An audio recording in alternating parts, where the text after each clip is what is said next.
ikusten dut Aitona eta bere lagunak oso ondo pasatzen zutela. 1900 hasieran, eskiatzen, kotxeakin Tolosatik Berastegira junda, oso ondo pasatzen zuten. Bueno, daukate felizidade aurpegi bat, baina izugarria.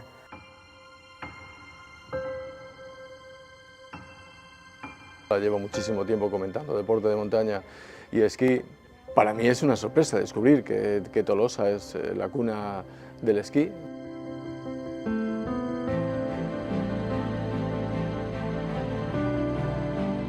Tolosarrek Norvegia erraiek ikusi zituztenean, ezta? Eski batzuk hartu eta eski gainean, ni ia ziur nago pentsatuko zutela, baina hauek erotuta daude.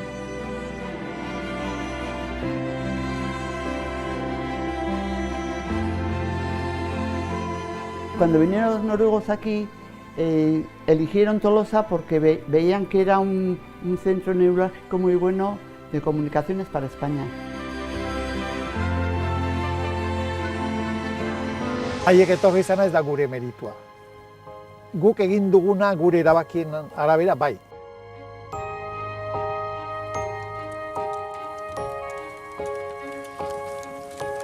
Gu gure esku zer dago, entrenatzea. Ezin badugu elurretara joan, pues roleski egingo dugu. Ezin dugu elurretara joan, pues korrika, gimnasio.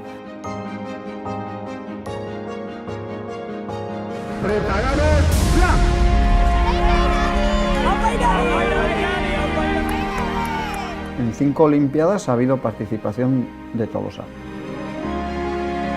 Es un hecho pues rarísimo.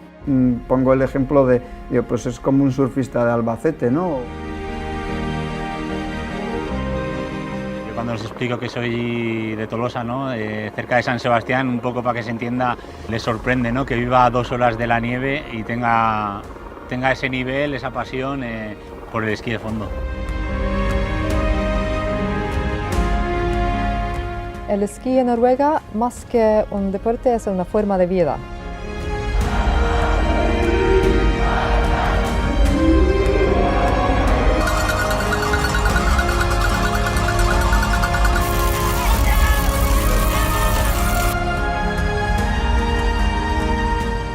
Tú sueñas, ¿no? Tú te pasas el verano soñando que vas a ir a esquiar en el invierno y bueno, soñar, una persona que sueña es una persona feliz normalmente.